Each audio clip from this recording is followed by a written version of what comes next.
morning, Churchill. How are you? Good, good. Can you just turn and look at somebody and look them in the eye? Go ahead. Look them deep in the eye and say to them, have I ever told you, go ahead, try it, that you look amazing in the dark? My name is Crystal, and I am really excited to be here. First of all, for many, many reasons. First of all, because you really do look great in the dark. But also because I'm the co-founder of Live Different, so it's a real privilege and honor to be here with you and with the Lieutenant Governor's tour this week. We have been loving our time in Saskatchewan. It has been amazing. Because for me it's very personal, because you see, I was actually the New Year's baby of Esterhazy, Saskatchewan. That's right. All 10 pounds of me. I'm slightly more than that now. But I grew up in Saskatchewan, and so I understand a couple things about Saskatchewan. First of all, I know what the word bunny hug actually means. Bonus. And many of you guys are probably too young for this, but I remember drinking chocolate milk and calling it Vico. Do you still call it Vico? Yeah? Seriously? That's cool. And I also know that in Saskatchewan we are so polite. Like, we're so polite that when we're driving down the highway and we see someone coming at a ridiculously obscene speed, we're like, I think I'll pull to the side and let him pass me. We're so polite. It's amazing. I currently live in Dominican Republic, in the middle of the Caribbean, with my daughter, who is from Haiti. She's super uber cute. I'll show you a picture later if you want to see her. I'm trying to get her to Canada, but I live there with her where it's safer. I am based out of Hamilton with Live Different in Ontario, but I was raised in an incredibly tropical place. I was born in Esterhazy, but I was raised on a farm. And here's the thing, when it gets like super cold here in January in Laurent, you know that kind of cold where like your nose hairs freeze, like they don't even move. It's so cold out. You start to think, it would be amazing if I could go somewhere warm. I would like to go somewhere tropical. I think I'm gonna go far south and warm up. You probably want to go to where I grew up, in Salvador. Yeah, I thought so. Tropical. Wow. And I'm glad to be here, but my life and a lot of what you're seeing has been changed because of something that happened. One moment, one conversation, one phone call changed everything for me in particular. When you get a phone call like this, you remember everything about it. You remember what you were wearing, what you were thinking, because who you are before that phone call and who you become and what happens in your life after are never the same. Because the truth is, I'm actually the child of teenage parents. But they're not teenagers now, because that would just be really super awkward if I had a teenage mom right now. But my mom was 18 when she had me, and she was faced with some big decisions. She was in high school, and she had plans of going on to university the following year. She found out she was pregnant, and she really had to wrestle with a few things, like should she have this baby, what should she do? And somehow, my dad managed to talk her into marrying him. And so, at the age of 18, when everybody else from her graduating class was walking down the aisle to get their graduation diplomas, my mom was walking down the aisle to get married. Everything happened very quickly, and here she was. They ended up moving farther down to Esterhazy, and they had no money, and this baby, and life happened so fast. And my parents are amazing people. I love my mom and dad, but they were human. And they made a lot of mistakes. And I can remember from the time that I was really young, in my home, hearing words like, we made a mistake. You know, we wish we wouldn't have done things that way. If we had the time back, we would have done it differently. And I know it was just them expressing how they felt, but for me, it began to define how I saw myself. And from the time I was little, like young, I can remember thinking, I think I'm a mistake. I don't think I'm enough. And when I was 4.5 years old, my mom brought home my little brother. His name was Andrew. And I remember the day very clearly. It was May 28th. And I remember for two reasons. Number one, he was a super fat baby. He was 10.5 pounds when he was born. Like, that just sounds like pain, just saying that in one sentence. But I can also remember one other thing. I remember coming into the living room, and my mom was talking to my aunt and saying how she was so excited about this baby, because You know, in my mind, at that age, I thought, wow, she really wants him. But does anybody want me? And this, you know, the crazy thing about a lie, you believe a lie long enough, you tell yourself a lie long enough, and it becomes your version of truth. It doesn't make it the truth, but it can become your version of the truth. And so that lie began to define me, and it played out in really weird ways, especially in how I treated my brother. Now, is this a safe place for me to be honest about something today? Like if I tell you something about myself, you promise you won't judge me. This will just stay between the 500 of us, the circle of trust. Okay, just checking. When my brother was 2 and I was 6, we were sitting in a half ton because, surprise, in Saskatchewan you sit in a half ton quite often. And my dad ran into the house, and I looked over at my brother Andrew, he's 2, and I thought, you know what, Andrew? I don't really like you very much right now. So I had a plan. I looked out the window, I said, hey Andrew, what's this out the window? My brother toddles over to the window, I come up behind him, cue the evil, sneaky music right here. And I come up behind him and I go, I tossed my little brother out the window of the half ton. I was like, but remember, you're not going to judge me. And maybe, perhaps, it might have played out in some other ways. Like, for example, how many of you have to ride the bus here to school every day? Okay, I too was a victim for 13 years of the big yellow beast. And every day, and because I lived on a farm, it meant like -40, you're like, there's no way I'm standing at the end of this driveway that feels like it's 6 miles long, waiting for this bus. So you watch for the bus to come, and when you see it coming a long ways out, you head out the door and you run out and grab the bus. And my mom would leave for work 10 minutes before the bus came, and so it was my job to make sure that Andrew and I got on the bus. And that fateful morning, I remember thinking, you know what, Andrew? I don't really like you very much right now. And my brother, I could see the bus coming, but I hadn't said anything yet. And my brother's like, we have to go pee. So I'm like, sure, you go pee. He takes off to the bathroom. I slam the door, I go running out, I jump on the bus, I turn and look at the bus driver, I say, hey, Andrew's not coming this morning. The bus driver's like, okay. And he drives away. And I'm running to the back of the bus, laughing to myself, thinking I am all that and a bag of chips. And I'm running to the back of the bus, I look out the back window, and I can see my little brother. And he's jumping up and down, throwing his backpack on the ground, crying, and we're driving away, and I am laughing, because I just think this is the funniest thing ever that I just ditched him. And as it becomes this tiny dot on the horizon, reality kicks in, and I realize, holy cow, I am so dead. I can't believe I just did that. Luckily, I grew up across the road from my grandma and grandpa, and my brother was running over to my grandpa's place and tattles on me, and my grandpa tosses him in his half ton, fateful thing with half tons, and drives to the school, and I get off the bus to the school, and as I'm walking off the bus, my grandpa is standing there waiting for me. I was dead. In fact, this is not even really me now, this is just an apparition. I got in a lot of trouble for that, and I did a lot of crazy things, and there are many times when I look back that I wish I would have seen myself and seen him differently and done things differently. But the funny thing about time is you can't turn it back.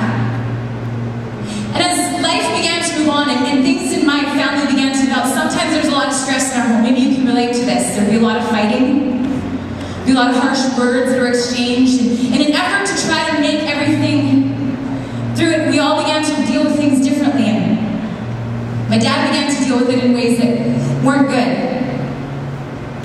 And there's a lot of hurtful things that happened, and you know, because of alcohol and other things. But my dad developed a terminal illness when I was in high school, and he could no longer drink. And that terminal illness was what actually saved my parents' marriage. But by then, I graduated from high school and I moved on to university. And one day, I got a phone call. It was September 25th. Phone rings and I walk over and I pick it up. It's my dad. And my father is crying so hard that I don't even know it's him at first, because I never heard him cry. And he says, Crystal, Andrew is dead.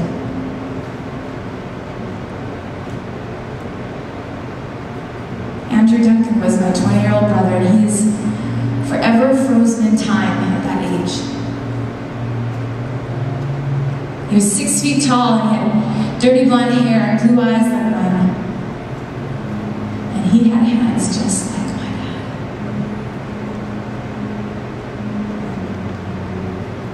He died in an industrial accident here in Saskatchewan, trying to save somebody else.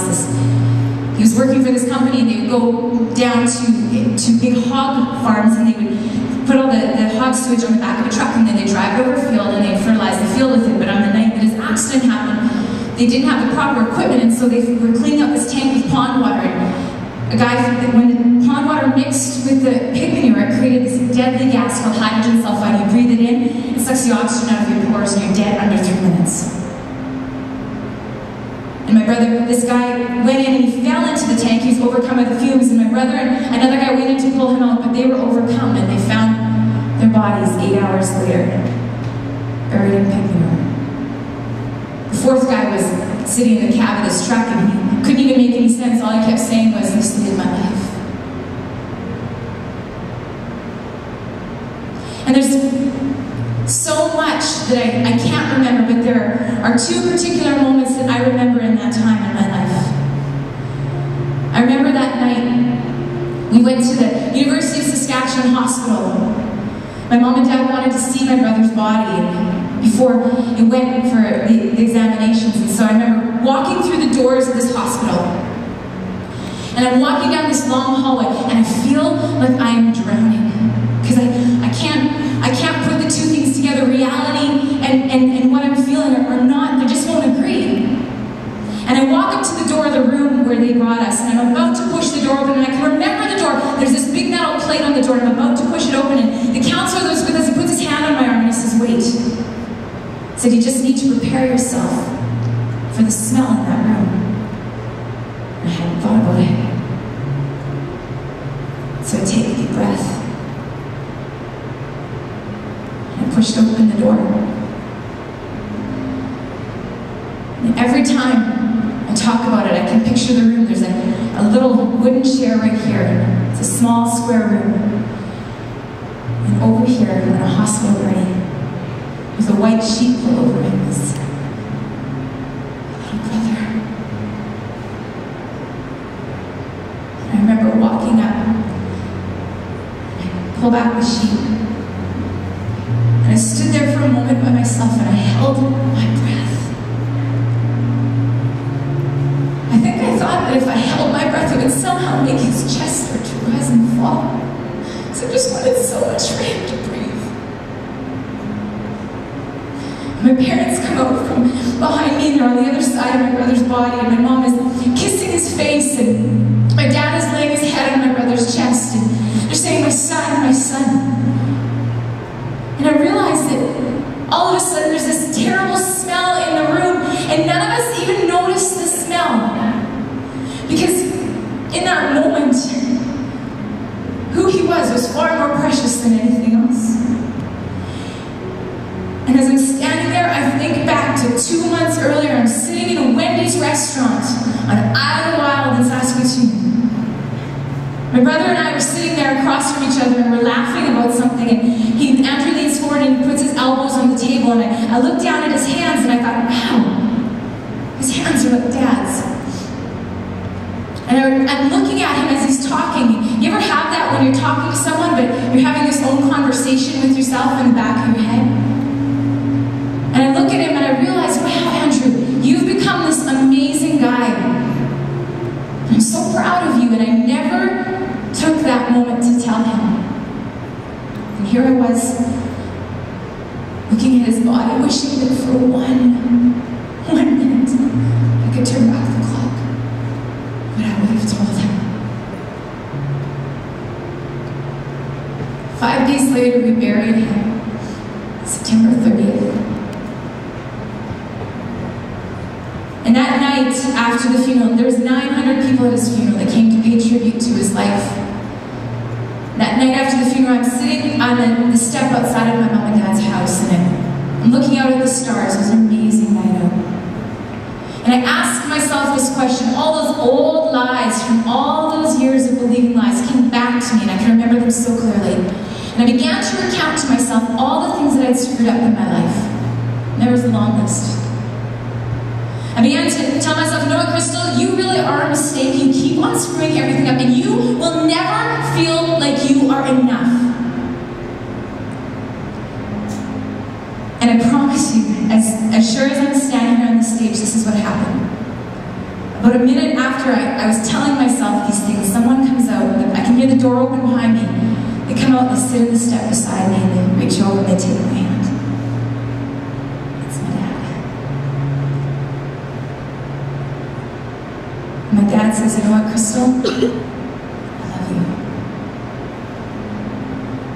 And the truth is that even if you were all that I ever would have had, you always would have been enough for me. When I heard those words, something happened. I still look the same on the outside, but something happened in my head and in my heart that night. It was September 30th. And this is what it was. For the first time in my life, I fully understood the power of my life. I had the courage to believe that maybe, just maybe, I could do something that was bigger than myself. I realized that I didn't need to be defined by the hurts that I had believed about myself, the things that people had said and done to me. I realized for the first time the incredible value of my life. And that night resulted in this, because it gave me the courage to dream with other people of what it could look like. And I know that there are people that are in this room this morning and you have had this conversation with yourself. In fact, some of you, when you go home at night and the lights are off and it's late at night and you're lying in your bed and it's only you with your thoughts. Thoughts run through your mind and you question the value of your life. I know that because I've done it. You remind yourself of all the things that you keep on messing up and the stupid things that you do. And you maybe tell yourself, maybe those things are real. Maybe I deserve to be treated like that. But the truth is that you are irreplaceable. You don't need to be defined by what has happened to you, by what people have said or done, by the circumstances around you. Because the incredible gift of the lives that you and I have been given is the fact that we get to choose every day who we will become. There's an incredible power in our lives. And the world needs us to live out our dreams and our hopes because they're there for a reason. And I know that sometimes other people's words and their actions have hurt you and they threaten to define you. And if you forget everything else, please remember this. That who you are is enough. And who you are is an incredible gift to the world around you. So please make every moment